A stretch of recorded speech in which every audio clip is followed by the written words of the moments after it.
Исәнмесез, эфирда яңалыклар чыгарылышы, студияда Руслан Харисов. Алга таба кайбер темалар хакында.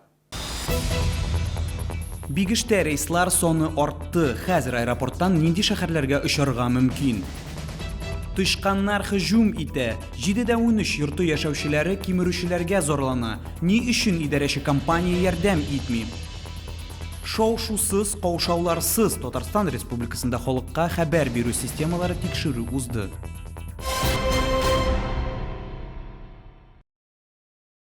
Татарстанда яшәүче 49 кешедә COVID-19 диагнозы расланды. Чаллыда узган тәүлектә коронавирусның бер яңа очрагы теркәлде. Бу соңгы тәүлек эчендәге мәгълүматларны Республика оператив штабы хәбәр итте. Шулай итеп, 3 март көнне Татарстан буенча коронавирусның белән авыруның барлыгы 18131 очрагы теркәлде. Аларның 14783-ü терелгән, 91-е узган тәүлектә. Бигештә Мәскәүгә рейслар саны артты. Хәзер көн сайын Россия һәм Победа авиакомпанияләре тарафыннан 3 рейс башкарыла. Шулай ук Азимут авиакомпаниясының Нижневартовска яңа рейсы барлыкка килде. Шулай ук Санкт-Петербург, Краснодар, Ростов-на-Дону, Новосибирска авиа очышлар ачылды. Март ахырында Анталияга, майда Сочига, Монастир, Симферопольга рейслар булдыру планлаштырыла. Шау-шусыз, каушауларсыз Татарстанның барлык районнарында һәм шәһәрләрендә халыкка хәбәр бирү системалары тикшерү узды. Сиреналар иртәнге сәгать 10-да эшли башлады. Гадәттә язгы ташу һәм янгын куркынышы булган чор алдыннан елга 2 тапкыр планлы тикшерү үткәрелә. Чаллылар тавыш сиренасына ничек карый, Лилия Гатина белде.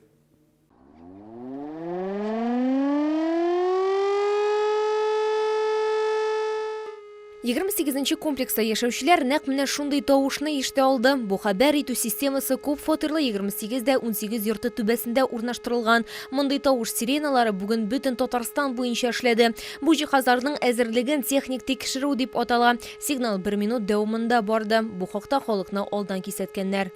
Телевизор сегодня слышала это оповещение, что разные ситуации бывают, там глобальные или какие-то, на всякий случай. Надо слушать. Слышали, конечно, очень громко и долго, длительно, 2 раза. Я сначала не поняла, думала в церкви, что ли, потом думаю, нет, по-моему, по телевизору объявляли, что какой-то звук. Вы только что по городу сирены звучали, слышали, не слышали? Слышал. А знаете, вот для чего они нужны? Оповещение населения, вроде бы. Бүгенге тикшерүдә шәһәрнең торак йортлары һәм оешмалары түбәләрендә хәбәр итү системалары җәлеп ителде. Тикшерүләр барышында потенциаль куркыныч объектларда гадәттән тыш хәлләр килеп чыкканда хезмәткәрләрне һәм халыкны радиацион, химик һәм биологик яклау буенча гамәли чаралар эшләнде. Проводятся эти проверки 1 среда марта и 1 среда октября. Работоспособность проверяется. На нашей территории, обслуживаемой Челнинстройремонтом, находятся 2 системы оповещения населения. Это на жилом доме 2818 и 2626. Все системы запускаются, находятся в рабочем состоянии. Халыкка мәгълүмат бирү системасын тикшерү 4 мартта да дәвам итәчәк. Иртәнге сәгать 9-да җәмәгать транспортында махсус видеороликлар эшләтеп җибәрелә. Россия гадәттән тыш хәлләр министры Татарстан Республикасы буенча баш идарәсе тынычлыкны сакларга һәм хәбәрләрне игътибар белән тыңларга чакыра. Куркыныч янау дәрәҗәсен аңлау, гражданнар оборонасы сигналларын белү һәм адекват гамәлләр сезнең һәм сезнең якыннарыгызның гомерен саклап калырга ярдәм итә дип белгечләр. Лилия Гатина, Сергей Вильданов, яңалыклар. Тышканнар һөҗүм итә, проблема хәл ителми. Безнең редакциягә ярдәм сорап 7-13 йортында яшәүчеләр мөрәҗәгать итте. Аларның сүзләренә караганда, идарәче компания үткәрә торган мәҗбүри дератизацияның нәтиҗәсе юк. Тышканнар бөтен җирдә. Урынга хәбәрчебез чыкты. Күп фатирлы 7-13 йорты күптәннән капиталь ремонт көтә. Стеналарда урыны белән зур ярыклар барлыкка килгән. Салкыннар хәлне тагы да кисенкеләштерде. Күп катлы йортка тышканнар ияләшә. Подъезд буенча җаваплы итеп билгеләнгән вакил сүзләренә караганда, соңгы вакытта кимерүчеләр хәтта фатирларга да керә башлаган. В мусоропроводе, да, есть. Да, есть мыши.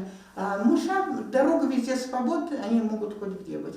Вот я единственное могу сказать, что плохая уборка производится в подъезде, внутри подъезда. Прибежит налетом техничка, вот тут мусорку вот эту уберет, бумаги, неделю раз или 2 недели, и все на этом. Я знаю, у нас были вот мыши.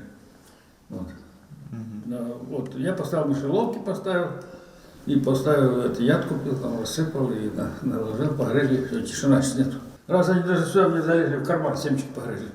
İдәрәші компанияда аңлатуларынча 7-дә 13 йортында яшәүчеләрдән аларга гаризалар килмәгән. Моннан тыш алар шәһәрдәшләрдән пычрак таратмауларын һәм подъездга чүп-чар ташламауларын сорый. Тышканнар, төрле авыру таратучылар һәм алар белән бергә көрәшергә кирәк. Дератизация мест общего пользования, подвалов, мусорокамер мы проводим 2 раза в месяц согласно договору управления МКД. Квартиры мы не обрабатываем. Когда есть заявка, если есть заявка в каком-то подъезде, мы всегда организуем внеочередную обработку мест общего пользования. Тик подъездларны эшкәртүгә генә өметләнергә кирәкми дип раслый белгечләр, иң элек үз фатирыңнан башларга кирәк. Лилия Гальцина, Руслан Бикмухаметов, Александр Кощеев, Яңалыклар.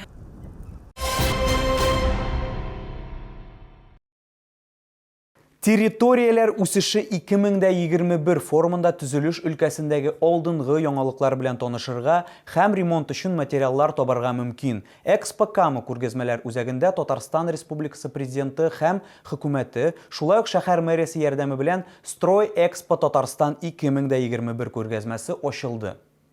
Строй Экспо Татарстан 2021 күргәзмәсе ландшафтлы дизайны һәм бүлмәләрне бизәүнең яңа технологиялары белән танышу өчен менә дигән мөмкинлек. Это хорошая площадка для того, чтобы участники строительного процесса могли обсудить и с горожанами какие-то инвестиционные масштабные проекты для того, чтобы их воплотить. Төзелеш тармагының 50-дән артык вакиле чалларга үз ассортиментын күрсәтте. Алар арасында вентиляция, су белән тәэмин итү, тәрәзә, ишекләр, түбәләр җитештерү, төзелеш материаллары һәм җиһаз сату белән шөгыльләнүче компаниялар, шулай ук дизайнерлар һәм башкалар бар. Занимается машиностроением и также продукциями для строительной отрасли, делает изделия из пенополиуретана. Мы производители отделочных материалов для внутренней и наружной отделки. У нас инновационный материал, который вышел недавно на рынок. Төзелеш компаниялары белән 3-ннән 5 мартка кадәр Экспо-Кама күргәзмәләр үзәгендә танышырга мөмкин.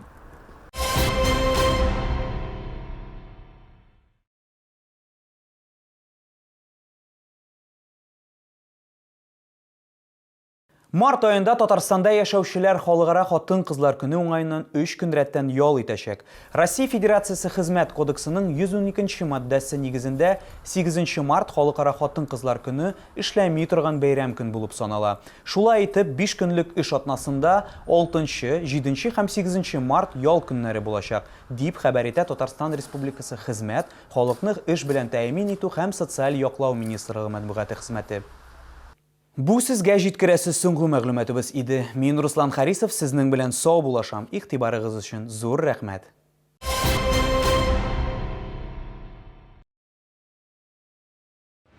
Приглашаем на всероссийскую выставку «Строй Экспо Татарстан-2021» с 3 по 5 марта. ВЦ «Экспо-Кама». Центр восстановительной медицины. Восстановление после замены суставов, травм, инсульта. Прием невролога, ортопеда. Телефон 78 09 35.